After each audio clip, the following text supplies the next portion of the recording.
खुलुमबाय Bodopress YouTube चेनेलाव गासैखौबो बरायबाय। दिनैनि गिबि रादाब अग्निवीर अमृतपाल सिंहआ गार्ड अफ अनार मोनैनि थांखिखौ लानानै गुबुन राजखान्थियारि दोलोआ मिरु सरकारखौ गोख्रोङै नारसिनदों। अमृतपाल सिंहआ सान्थ्रियाव अग्निवीर स्किमआव भर्ति जाना 11 अक्ट'बर खालि बर्डाराव जिउ गोमादोंमोन। नाथाय सान्थ्रिनि बिगोमाया बुंदों बियो गावनो सुसाइड जानायखाय बियो गार्ड अफ अनार अथराइज गैया होननानै बुंथिनाय जादों।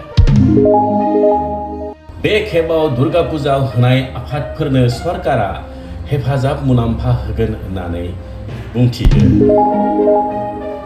क'क्राझारावबो सा 408 आइजोफोरनो लन उदां फोरमानलाइ गथायदों। मसलपुरावबो लन उदां फोरमानलाइ गथायदों BTR नि गाहाय मावफुं सोद्रोमा प्रमोद बर'आ। गसाइगावआव उन्दै बैसोआव जुलि जानाय उदां भारत आयदाफारिखौ लानानै लामा हान्जा सुरदों।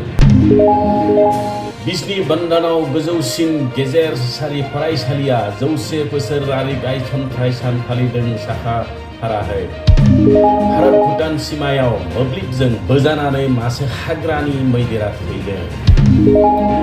BJPआ 2024 मायथाइनि बिसायख'थिनि थाखाय UPनि 17 बिसायख'थिखौ रेड एलार्टआव दोनदों। इजराइलनिफ्राय भारतारिफोरखौ लाबोनो थाखाय अजय अपारेसनखौ सोलिगासिनो दं।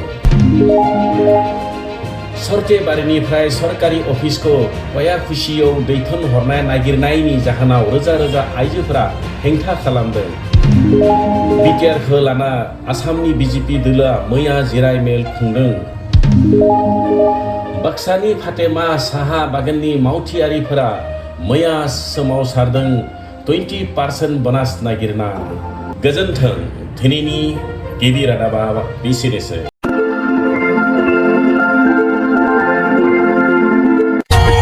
For more updates, subscribe to our channel, click the show links and enjoy watching the videos.